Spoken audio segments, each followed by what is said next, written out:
Legenda Pendekar Abadi 116. Kemenangan yang di depan mata. Tidak lama berselang waktu, Jenderal Shen Hua datang bersama 15 orang yang baru saja bergabung di Akademi Kekaisaran. Lin Bao dan kawan-kawan terkejut saat pertama kali melihat tumpukan mayat-mayat yang sudah tidak utuh. Medan pertempuran yang sudah seperti lautan darah, membuat para kultivator muda tersebut merasa tidak nyaman. Rasa dingin menggerogoti tubuh mereka. Ada rasa takut yang tidak bisa mereka sembunyikan dari dalam diri mereka begitu saja. Pemandangan gunung mayat baru pertama kali mereka lihat, meski mereka adalah murid-murid pilihan yang terbiasa menghadapi pertarungan, namun ujian secara langsung kali ini membuat mental mereka goyah. Tanpa berbasa-basi mereka mulai mengayunkan pedang, sementara Lin Bao dan rekannya menggunakan belati panjang sebagai senjata pembunuh.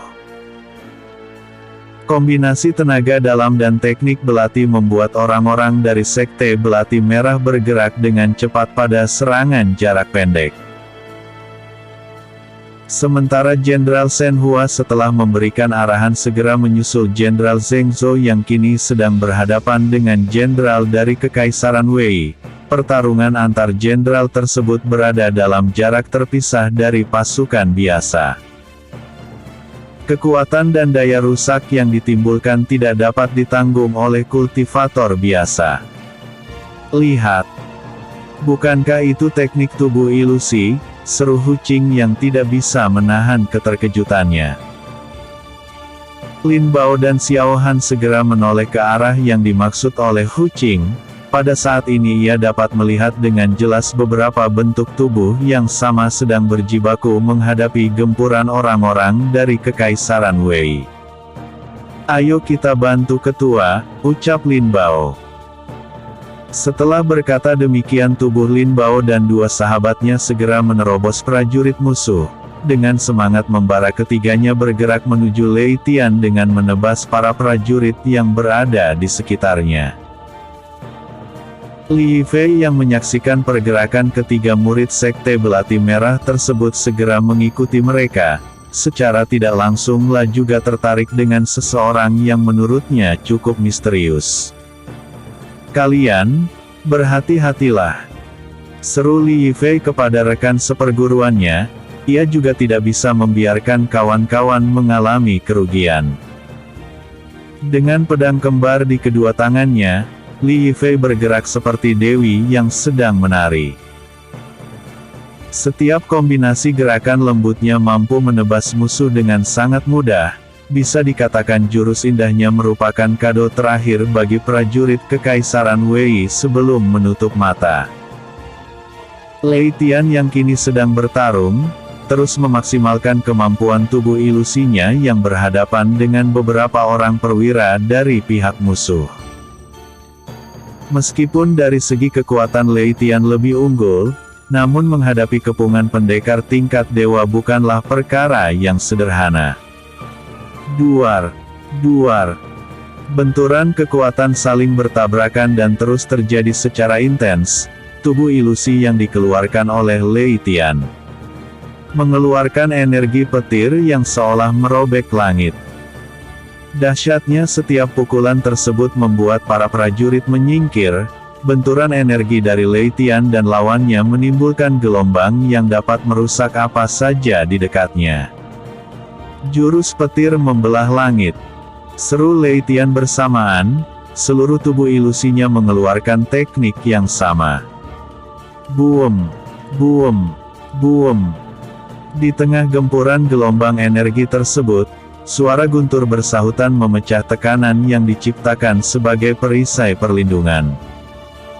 Gesekan yang lebih kuat terjadi, menimbulkan efek kerusakan yang lebih parah dari sebelumnya. Detik berikutnya lawan-lawannya berubah menjadi potongan tubuh yang mulai berhamburan ke segala arah, sementara beberapa lainnya berubah menjadi kabut darah.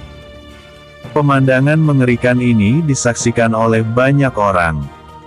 Li Yifei yang sejak tadi memperhatikan gaya bertarung Lei Tian merasa takjub bercampur ngeri. Orang-orang berada di ranah pendekar dewa tidak banyak, namun Lei Tian dengan leluasa membantai mereka tanpa ampun. Hingga saat ini lebih dari setengah jumlah perwira pasukan Kekaisaran Wei tewas mengenaskan di tangan Lei Tian. Prestasi ini mengalahkan siapapun pada saat ini termasuk Jenderal Xiao Mei. Pertarungan Lei Tian mengalahkan perhatian pertarungan Jenderal Shen Hua dan Jenderal Zheng Zhou. Keduanya tengah bertarung dengan sungguh-sungguh di medan pertempuran. Dengan napas terengah-engah, Lei Tian mulai merasakan lelah tak terkira. Penggunaan teknik tubuh ilusi tidak dipungkiri telah menguras energinya secara signifikan. Apalagi ia merasakan adanya pengaruh jarak yang diterapkan oleh pihak musuh, benar-benar membuat ki di dalam tubuhnya terkuras sangat banyak. Detik berikutnya tubuh ilusi Lei Tian lenyap, menyisakan tubuh aslinya dengan pedang panjang di tangannya.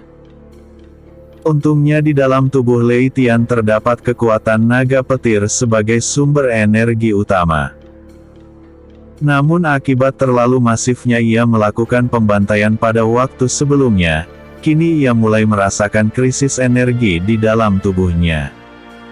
Aku harus bertahan, gumam Lei Tian sambil menatap ke arah musuhnya. Beberapa perwira tinggi yang tersisa segera menyerang Lei Tian dengan beringas. Mereka meyakini jika Lei Tian sudah kehabisan tenaga. Cepat habisi dia sebelum energinya pulih, ucap salah seorang dari mereka. Menyadari dirinya dalam bahaya, Lei Tian segera bersiaga kembali. 5 orang pendekar dewa yang siap menerjang ke arahnya sudah melakukan serangkaian serangan gabungan. Lei Tian yang sudah mulai kelelahan segera mengoptimalkan kembali energinya. Dengan pedang di tangan ia akan hadapi dengan teknik berpedangnya. Jurus tebasan kematian. Seru Lei Tian dalam menyambut serangan dari musuh-musuhnya. Dengan segenap kekuatan yang ada Lei Tian sudah memutuskan untuk menghabisi mereka semua tanpa terkecuali. Selep, selep, selep. Medan pertempuran tingkat dewa kini dihindari dan dijauhi oleh orang-orang. Lei Tian yang seperti dewa kematian terus bergerak memborbardir para perwira tinggi dari pasukan Kekaisaran Wei. Satu persatu mereka mengikuti jejak rekannya tewas di tangan Lei Tian. Wajah Li Yifei dipenuhi oleh tatapan keterkejutan. Pengakuan jenius yang disematkan kepada dirinya kini seolah runtuh dengan keberadaan Lei Tian. Benar-benar monster, gumamnya pelan.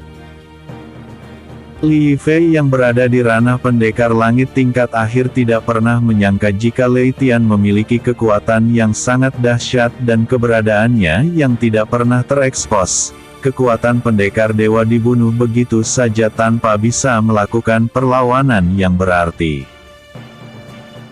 Di sisi lain, setelah membunuh seorang jenderal pasukan Kekaisaran Wei, kini Jenderal Xiao Mei pun ikut bergerak membantu Lei Tian. Kombinasi keduanya sangat menakjubkan dan membuat para perwira tinggi tersebut kocar-kacir hendak menyelamatkan diri. Hal ini membuat semua orang di pihak Kekaisaran Qin menjadi terkagum-kagum. Mereka juga menilai kehadiran Jenderal Xiao Mei sangat tepat di mana Lei Tian yang kini sudah hampir kehabisan tenaga. Panglima Perang Kekaisaran Wei yang menyadari kekalahannya segera bersiap untuk mundur. Rencananya dalam membuat lemah para pasukan elit Akademi Kekaisaran Qin telah gagal total. Malah pihaknya yang justru kehilangan pasukan intinya yang merupakan kultivator pilihan di ranah pendekar dewa. 117. Xiao Mei yang sebenarnya. Sial, sebaiknya kita mundur, ucap Panglima Perang Kekaisaran Wei kepada pasukan yang tersisa. Dengan kekuatan yang dimilikinya kini ia tidak memiliki keberanian untuk menghadapi Lei Tian dan juga Jenderal Xiao Mei. Oleh karena itu ia akan menyusun rencana ulang di kemudian hari. Dengan meniupkan tanda khusus, sisa-sisa kekuatan pasukan Kekaisaran Wei segera mundur secara teratur. Peperangan yang sudah tidak mungkin dilanjutkan tentunya hanya akan menimbulkan kerugian lebih besar di pihak Kekaisaran Wei. Kalian mau melarikan diri? Jangan harap, ucap Lei Tian sambil mengejar 3 orang perwira dari pihak lawan. Lei Tian segera bergerak dengan cepat mengejar musuh yang ingin melarikan diri tersebut. Dengan sisa-sisa kekuatannya, ia tidak mau kehilangan kesempatan begitu saja. Lei Tian sudah benar-benar larut dalam pertempuran yang sesungguhnya. Padahal dengan kontribusinya saat ini, La sudah dianggap pahlawan besar Kekaisaran Qin.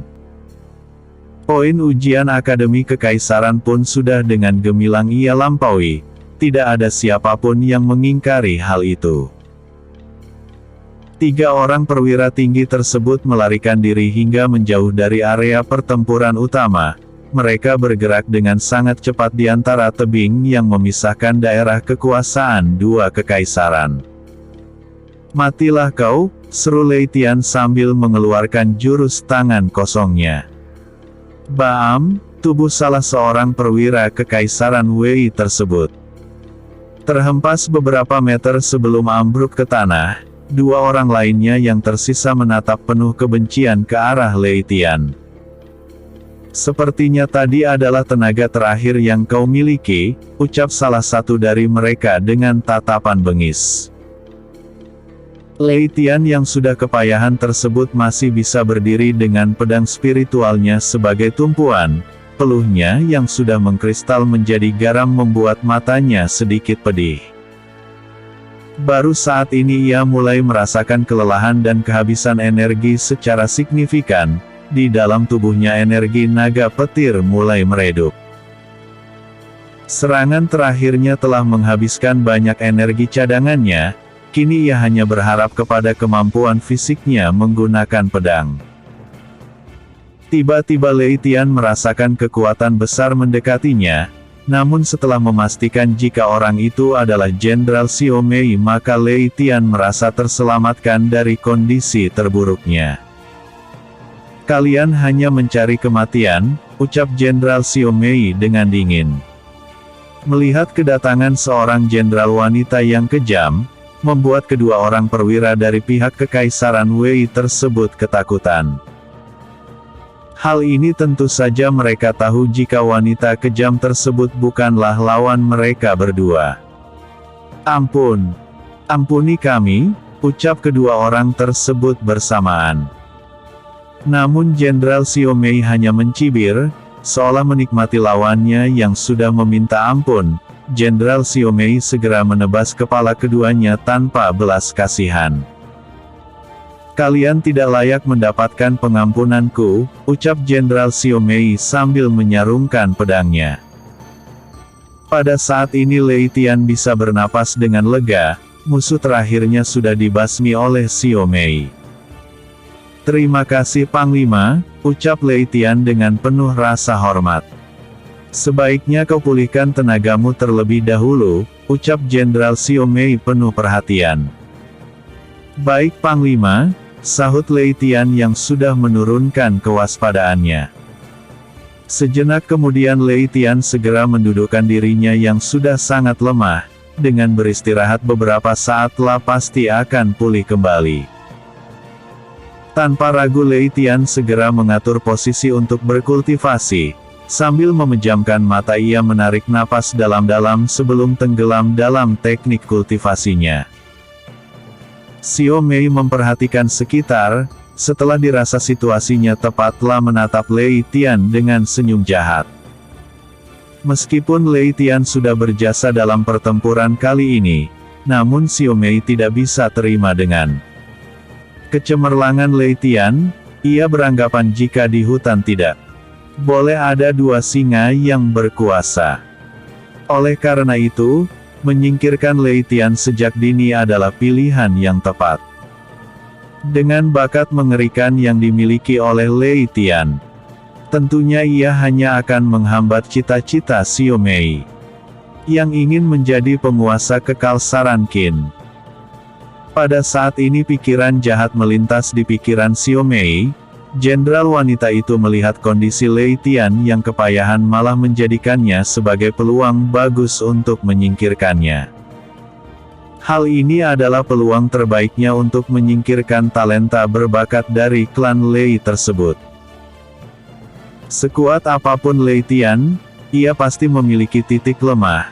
Apalagi setelah menjalani pertarungan besar, tentu saja ia telah kekurangan energi Qi dalam jumlah yang sangat besar. Sekarang waktunya. Dalam sekejap Xiao Mei segera mengeluarkan kekuatan puncaknya yang terkumpul di telapak tangan kanannya. Bam! Sebuah pukulan yang mengandung kekuatan dahsyat segera mendarat di dada Lei Tian. Detik berikutnya tubuh Lei Tian terpental dengan keras hingga tertanam ke tanah akibat kuatnya pukulan yang ia terima. Uff! Darah segar menyembur dengan deras dari mulutnya. Dalam seketika energi Qi-nya langsung meredup secara drastis.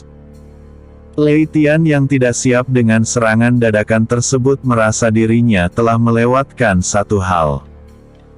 Secara perlahan Lei Tian mendongakkan kepalanya, ia ingin tahu siapa yang telah menyerangnya diam-diam. Luka yang baru saja ia terima sangat parah. Bahkan berhadapan dengan puluhan pendekar dewa tidak membuatnya terluka. Ini tidak mungkin. Ucapan Lei Tian hanya terdengar sebatas di telinganya saja, lah melihat Jenderal Xiao Mei yang baru saja melakukan serangan tersembunyi terhadap dirinya. Pada saat ini pandangan Lei Tian mulai kabur. Ia tidak menduga jika tindakan heroiknya dibalas rencana pembunuhan yang kini tengah mengancamnya. Kenapa kau tega berbuat seperti ini? Tanya Lei Tian dengan terbata-bata. Tatapan mata Jenderal Xiao Mei begitu dingin, aura kejamnya telah menyingkirkan hawa feminimnya. Bakatmu sangat luar biasa. Namun sayangnya kau terlalu ceroboh dan muncul di tanganku, ucap Xiao Mei dengan tatapan dingin. Iblis hati yang sudah menyerupai keserakahan di dalam diri Xiao Mei telah menyesatkan akal pikirannya. Ia sudah tidak lagi berpikir sehat, ambisinya yang menggebu-gebu telah membuatnya benar-benar terobsesi akan kekuatan dan kekuasaan. Xiao Mei sebelumnya sudah berencana untuk menggulingkan Kekaisaran Qin, bahkan rencana pertempuran ini adalah untuk membuat dirinya terkenal. Namun kehadiran Lei Tian telah mengubah persepsi orang-orang terhadap hasil peperangan. Bahkan tanpa sepengetahuan orang banyak, Xiao Mei menjalin hubungan khusus terhadap Fei Hung yang memiliki peran penting dalam kekacauan Sekte Pedang Emas dan juga Sekte Serigala Hitam di kota Chengdu. Dari kedua peristiwa ini, Xiao Mei merasa dirugikan atas kehadiran Lei Tian. Oleh sebab itu ia tidak ingin keberadaan pemuda tersebut di masa depan akan menghambat rencana dan cita-citanya. Apalagi ia sudah merencanakan hal ini selama belasan tahun, waktu dan energinya sudah terbuang banyak. 118. Seorang saksi mata. Kau memang sangat luar biasa. Bahkan dalam kondisi lemahmu masih bisa bertahan dalam serangan kuatku, ucap Jenderal Xiao Mei. Dengan kondisi sangat lemah, Lei Tian tidak dapat berkata-kata. Saat ini ekspresinya sangat rumit, lah tidak menyangka akan mati dalam kondisi seperti ini, hal yang semestinya menjadi pengantar karirnya justru membawanya ke arah kematian yang sangat menyedihkan. Namun tanpa Lei Tian sadari, kemampuan unik dari tanda yang ditinggalkan oleh sambaran petir di tubuhnya mulai bereaksi. Energi vitalitas penyembuhan mulai bekerja secara otomatis memperbaiki sel-sel tubuhnya yang rusak. Hari ini akan menjadi hari kematianmu, jangan salahkan tindakan kejamku saat kau bereinkarnasi kelak, ujar Xiao Mei dengan tatapan meremehkan. Sebuah pukulan keras kembali dilayangkan Xiao Mei, Dengan kekuatannya mustahil Lei Tian akan bisa bertahan hidup. Apalagi kondisi dirinya yang sudah hampir mati, maka pukulan ini bisa dibilang sebagai pengantarnya melintasi alam neraka. Ark, teriak Lei Tian sambil berguling-guling hingga akhirnya kehilangan kesadaran. Dengan aura kejamnya, Jenderal Xiao Mei melangkah maju ke arah Lei Tian lalu menghentakkan kakinya dengan keras ke perut Lei Tian yang sudah tidak sadarkan diri tersebut. "Akhirnya kau mampus juga," ucap Xiao Mei dengan senyum cerah. Buk! Untuk menutupi perbuatannya, Jenderal Xiao Mei segera menendang tubuh Lei Tian dengan keras dan menerbangkannya ke arah lembah curam yang berada di dekatnya. Dalam sekejap tubuh Lei Tian jatuh ke lembah yang sangat dalam tersebut. Bisa dipastikan jika tubuh Lei Tian akan hancur dihantam batu yang terdapat di dasar lembah tersebut. "Akhirnya selesai juga," ucap Jenderal Xiao Mei sambil melompat ke udara. Sementara itu tanpa disadari oleh Jenderal Xiao Mei, kehadiran Li Yifei yang sejak tadi mencari keberadaan Lei Tian terlewati begitu saja. Meskipun tidak melihat rangkaian peristiwa secara utuh, namun Li Yifei dengan jelas dapat melihat gerakan terakhir Jenderal Xiao Mei dalam mengakhiri nyawa Lei Tian. Telah bersembunyi dengan tenang menggunakan teknik yang sama dengan Lei Tian dalam menyembunyikan hawa keberadaannya. Xiao Mei yang sebelumnya dipenuhi hasrat membunuh telah lalai dalam mendeteksi kehadiran Li Yifei. Kendati demikian, keahlian Li Yifei sebagai murid jenius juga patut diacungi jempol. "Kejam sekali," gumam Li Yifei yang saat ini diam terpaku. Menyaksikan tubuh Lei Tian yang terhempas ke dasar bukit terjal, membuat Li Yifei merasakan luka tak berdarah di dalam hatinya. Meskipun keduanya belum saling kenal, namun sebagai sesama utusan yang bergabung ke dalam Akademi Kekaisaran, dirinya begitu penasaran dengan sosok pemuda yang telah mengalahkan kejeniusannya. Tatapan Li Yifei seolah membeku, energi dingin di dalam tubuhnya segera berubah dan mengekstraksi suhu sekitar menjadi dingin. Sebagai pemilik karakteristik es, tubuh Li Yifei telah menarik kekuatan internalnya akibat kekesalan terhadap sikap Jenderal Xiao Mei. Sementara itu di tempat pertempuran sebelumnya, pasukan pemukul Kekaisaran Qin tengah bersorak gembira atas kemenangan luar biasa yang baru saja mereka dapatkan. Mungkin lebih tepatnya diberikan oleh Lei Tian yang sudah bersusah payah menggempur kekuatan musuh. Anggota pasukan elit Kekaisaran Qin kini sedang memulihkan diri, jumlah mereka berkurang 3 orang setelah pertempuran besar barusan. Sementara kelompok kecil yang mana terdapat Mu Jiao di dalamnya berakhir dengan selamat, namun luka-luka yang mereka dapatkan juga perlu mendapat perhatian. Lin Bao, Xiao Han dan Hu Qing juga berhasil selamat tanpa luka apapun. Umumnya 15 utusan yang baru saja bergabung dengan Akademi Kekaisaran tidak mengalami kerugian berarti. Mereka hanya bertarung dengan prajurit biasa guna menambah pengalaman dan menempa mental mereka. Secara garis besar, pihak Kekaisaran Wei mengalami kerugian yang sangat besar. Selain kehilangan jumlah prajurit, mereka juga kehilangan seluruh perwira tinggi serta ditambah 1 orang jenderal yang tewas di tangan Xiao Mei. Pertarungan tersebut juga menimbulkan luka-luka yang cukup serius di tubuh Jenderal Shen Hua dan Jenderal Zheng Zhou. Sementara dari 800.000 prajurit, tidak lebih dari 500 orang yang tewas. Dengan kerugian yang sangat minim ini, bisa dikatakan jika Kekaisaran Qin mendapatkan kemenangan mutlak. Sambil membereskan barang-barang rampasan perang, mereka menatap gunungan mayat dengan ngeri, darah yang mengalir sudah tidak dapat dibendung lagi. Di mana Lei Tian? Pada saat ini terdengar suara Mu Jiao yang baru saja selesai memulihkan diri. Sebagai senior yang berasal dari Sekte Belati Merah, ia memiliki perhatian khusus terhadap adik juniornya yang luar biasa tersebut. Seketika tatapan setiap orang saling pandang, mereka juga penasaran dengan sosok fenomenal tersebut. Sebagian besar mereka yang bertugas sebagai prajurit jelas tidak mengetahui keberadaan Lei Tian. Pertarungan yang dilakukan olehnya terlalu sulit diikuti oleh prajurit biasa. Sepertinya ia ke arah selatan mengejar perwira tinggi pasukan Kekaisaran Wei yang melarikan diri, ucap salah seorang utusan teratai ungu. Dalam penglihatannya ia juga dengan jelas melihat rekannya yang bernama Li Yifei yang bergerak mengikuti Lei Tian. Entah ada hubungan apa di antara mereka berdua, membuat Li Yifei yang selama ini bersikap dingin kepada laki-laki kini justru membuntutinya tanpa enggan. 119. Kabar duka Lei Tian.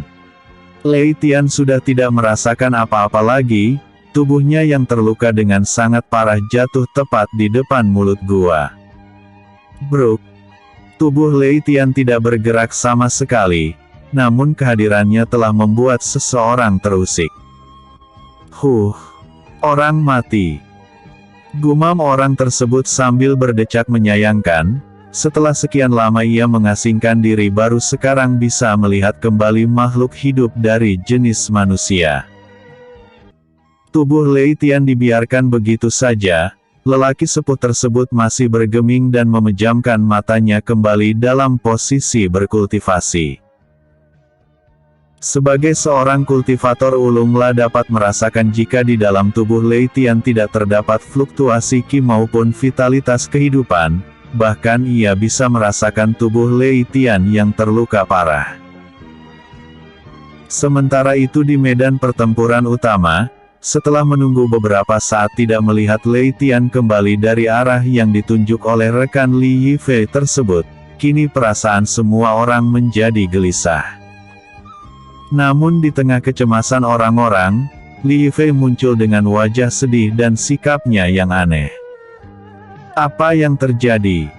Bagaimana dengan Lei Tian?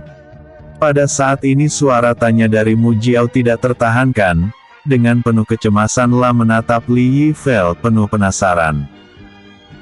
Aku tidak tahu apa yang terjadi, setelah berusaha menyusul Lei Tian aku tidak menemukan dirinya. Yang ada hanyalah mayat beberapa orang dari Kekaisaran Wei. Pada saat ini Li Yifei sedang gundah gulana, jika berkata berterus terang tanpa bukti yang mendukung sama saja akan menyulitkan dirinya. Secara pribadi ia tidak berhadapan dengan Jenderal Xiao Mei yang memiliki kekuatan serta kekuasaan yang luar biasa.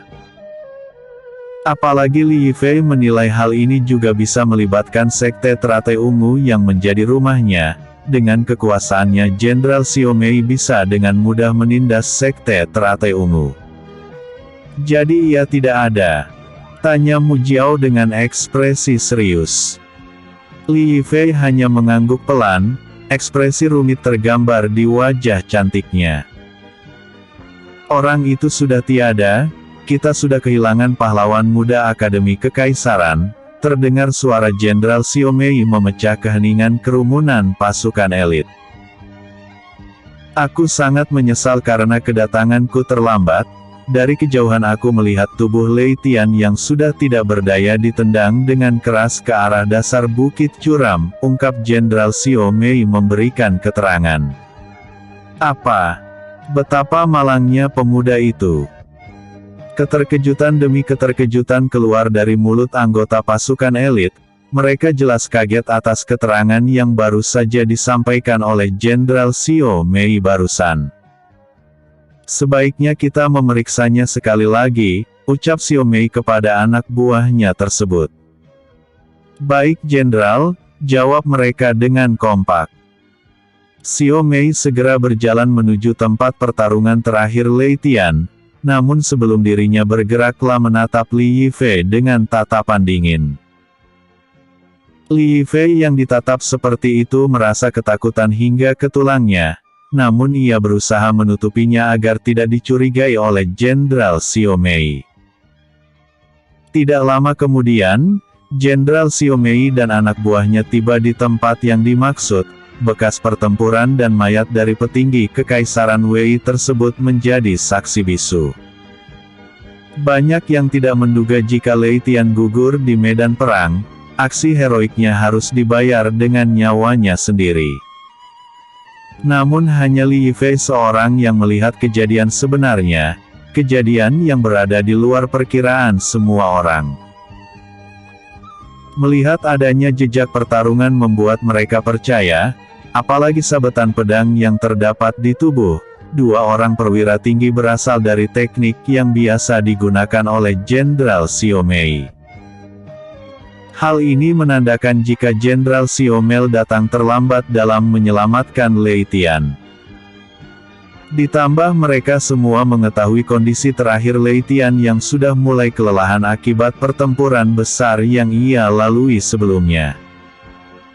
Mu Jiao dan anggota pasukan elit lainnya hanya bisa menatap jurang dan perbukitan yang terjal, membayangkan tubuh Lei Tian yang tewas di tempat ini membuatnya merasa pilu. Walau baru sebentar mereka berkenalan, namun kesan tentang Lei Tian dan semangat bertempurnya sangat membekas. Dia adalah satu-satunya jenius dari Sekte Belati Merah yang kini telah tiada. Hanya pedang spiritual yang tersisa. Di sekitar lokasi pertarungan mereka menemukan pedang yang sebelumnya digunakan oleh Lei Tian tergeletak tak bertuan. Hal ini tentu mengkonfirmasi berita kematian Lei Tian menjadi semakin meyakinkan, terutama Mu Jiao yang dengan tanggap mengamankan senjata yang menjadi milik junior Pua tersebut. Kabar gugurnya Lei Tian pertama kali dihembuskan oleh Jenderal Xiao Mei, bersama dengan anggota pasukan elit Akademi Kekaisaran sebagai saksi, telah mendatangi kembali tempat tewasnya 3 orang perwira tinggi Kekaisaran Wei. Lei Tian dikabarkan dikeroyok dan dibunuh oleh ketiga perwira tinggi yang memiliki kekuatan tingkat dewa tersebut. Kabar duka yang begitu menyedihkan ini membuat seluruh orang menundukkan kepala.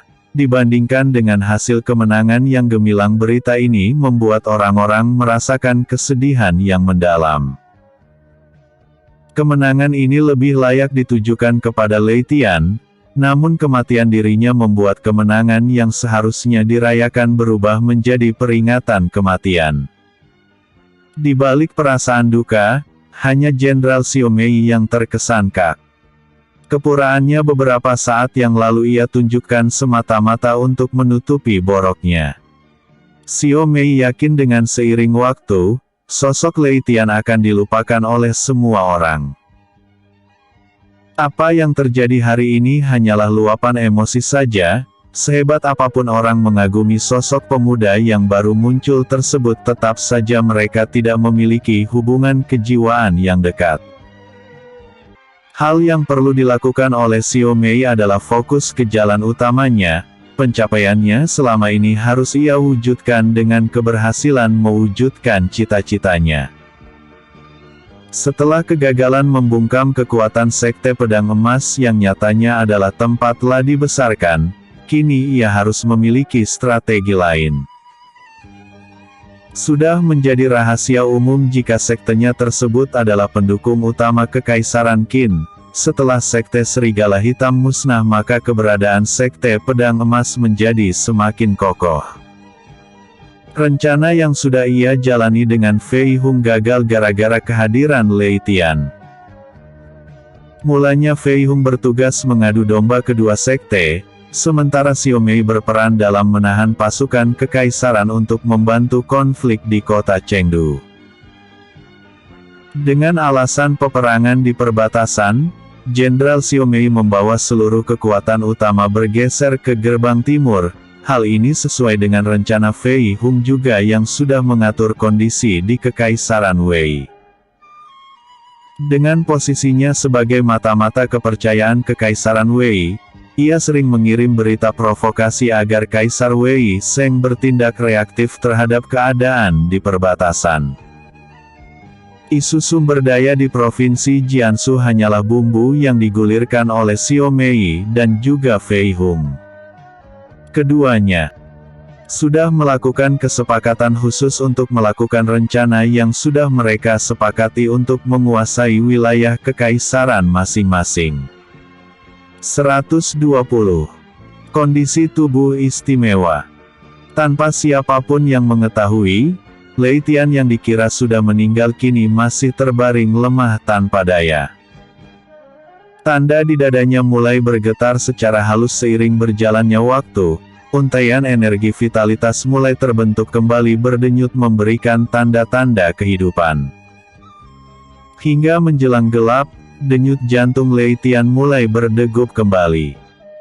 Meski sangat lemah, namun vitalitas kehidupannya kembali pulih dan terus memperbaiki sel-sel tubuhnya yang telah rusak.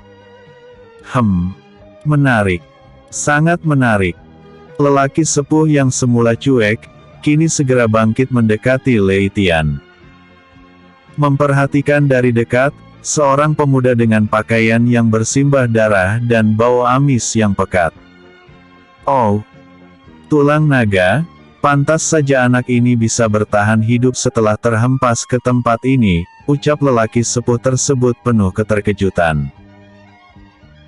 Detik berikutnya tubuh Lei Tian terangkat dan melayang ke udara. Dengan kekuatan tenaga dalam lelaki sepuh tersebut tubuh Lei Tian diletakkan pada sebuah batu rata berbentuk segi empat seukuran dua orang dewasa. Batu tersebut biasa digunakan oleh dirinya untuk berkultivasi. Selain mengandung energi alam yang murni, batu tersebut juga mengandung esensi Qi yang membuat seseorang bisa mempertahankan keremajaannya. Di dalam gua tersembunyi tempat lelaki sepuh itu menghabiskan waktu, kini tubuh Lei Tian terbaring lemah. Tubuh Lei Tian menjadi pusat perhatian lelaki sepuh tersebut. Tatapannya penuh ketidakpercayaan saat melihat kondisi Lei Tian yang dapat bertahan hidup hingga saat ini. Untuk memastikan kondisi terkini, ia memeriksa tubuh Lei Tian dan menemukan bekas pukulan tenaga dalam. Tapak sutra. Gumam lelaki sepuh tersebut yang mengetahui jurus yang diterima oleh Lei Tian. Ada ekspresi serius yang terlukis di wajah tuanya. Sebagai kultivator ulung dia jelas mengetahui segala jenis bela diri yang berada di alam ini. Berdasarkan pengetahuannya jurus tersebut masuk ke dalam jajaran jurus tingkat tinggi, hanya Yang Mi pemilik jurus ini. Yang Mi adalah pendiri sekte teratai ungu, La adalah wanita yang kejam dan merupakan salah satu guru besar di Akademi Kekaisaran Qin.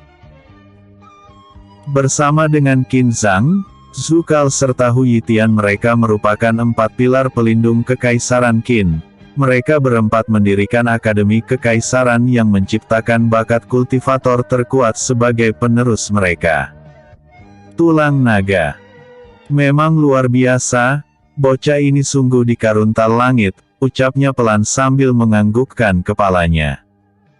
Hahaha. Ternyata langit begitu baik, tidak perlu berambisi mengejar duniawi namun bakat terbaik justru dikirim sendiri ke depanku, lanjut lelaki sepuh tersebut sambil tertawa bahagia. Pada saat inilah jelas teringat dengan keempat sahabatnya yang kini menjadi pelindung utama Kekaisaran Qin. Di bawah pengaruh Qin Zhang yang merupakan pendiri sekte pedang emas mereka berempat masih belum bisa lepas seutuhnya dari pengaruh duniawi. Bahkan dengan luka yang diterima oleh pemuda yang kini berada di hadapannya, membuat dirinya yakin jika masalah ini berhubungan dengan campur tangan orang-orang yang berada satu generasi dengan dirinya. Setelah memastikan kondisi Lei Tian, La segera melanjutkan kultivasinya kembali dan membiarkan tubuh Lei Tian beristirahat. Dengan bantuan batu peremajaan ia yakin energi vitalitas di dalam tubuh Lei Tian tetap terjaga dan bertambah kuat seiring berjalannya waktu. Senada dengan pemikiran lelaki sepuh tersebut, energi vitalitas di dalam tubuh Lei Tian semakin terpompa dengan baik. Untaian energi vitalitas yang tipis semakin terlihat menebal seiring penyerapan energi alam yang kini terserap secara otomatis ke dalam tubuh Lei Tian. Batu peremajaan benar-benar berfungsi dengan baik, serta dengan cepat membantu proses penyembuhan di dalam tubuh Lei Tian. Pada keesokan paginya, lelaki sepuh tersebut bergegas keluar gua untuk mencari aneka tanaman herbal untuk membuat obat-obatan. Mengetahui jika pemuda yang berada di dalam guanya tengah terluka parah, ia berinisiatif mencari penawar sekaligus pemulih stamina setelah terkena efek tapak sutra. Jurus tersebut dapat merusak jaringan meridian tubuh dan mengunci energi ki seseorang agar tidak dapat menggunakan tenaga dalamnya. Pada setiap pertempuran, jurus tersebut sangat efektif untuk melumpuhkan lawan. Hingga waktu yang lama tubuh lawan tidak akan mampu mengeluarkan ki, sehingga hanya mengandalkan kekuatan fisik untuk bertahan. Jika hanya mengandalkan kekuatan fisik belaka, maka sudah dipastikan pihak lawan akan tewas dengan mengenaskan. Namun kasus berbeda kini dihadapi oleh Lei Tian. Dengan kekuatan tulang naga tentu ia akan sanggup bertahan dari serangan pendekar dewa, hanya saja ia dicurangi sehingga lengah dan berakhir dengan menyedihkan. 1 hari setelah peristiwa peperangan di perbatasan Kekaisaran Qin dan Kekaisaran Wei tersebut, kabar kemenangan pasukan Qin bergelora di seluruh provinsi Jiangsu. Hingga akhirnya berita tersebut sampai ke provinsi Sichuan di mana istana kekaisaran berada. Berita kemenangan tersebut tentu saja disambut gegap gempita oleh seluruh rakyat Kekaisaran Qin. Terlepas berita duka meninggalnya Lei Tian, tidak banyak orang yang mempedulikannya. Namun wajah-wajah murung terlihat dengan jelas yang ditunjukkan oleh Lin Bao dan yang lainnya. Orang-orang Sekte Belati Merah adalah yang paling menderita kerugian. Di bawah arahan Mu Jiao kini mereka sedang melakukan pertemuan khusus di kemah pasukan elit. Aku dan beberapa senior lainnya akan menuju Sekte Belati Merah untuk mengabarkan kejadian ini kepada Sekte. Sementara kalian harus mengabarkan berita ini kepada keluarga Lei Tian, ucap Mu Jiao dengan serius. Baik senior, jawab Lin Bao dan kedua rekannya. Dari kejauhan tampak Li Yifei menatap penuh rasa bersalah. Ingin rasanya ia memberitahukan kejadian sebenarnya namun ia tidak berani. Selain Jenderal Xiao Mei adalah orang yang berkuasa, ia juga terkenal memiliki dukungan guru spiritual yang merupakan pendiri sekte Teratai Ungu. Jadi dalam hal ini posisi Li Yifei sangat lemah, La tidak bisa berkata apa-apa untuk menyingkap kebenaran yang ia lihat dengan mata kepalanya sendiri. Sementara di Kekaisaran Wei, berita kekalahan dari pertempuran melawan pasukan Kekaisaran Qin telah membuat mental rakyatnya jatuh. Keadaan ini jelas sangat merugikan Kaisar Wei Sheng yang sebelumnya berambisi merebut provinsi Jiangsu untuk masuk ke dalam wilayahnya.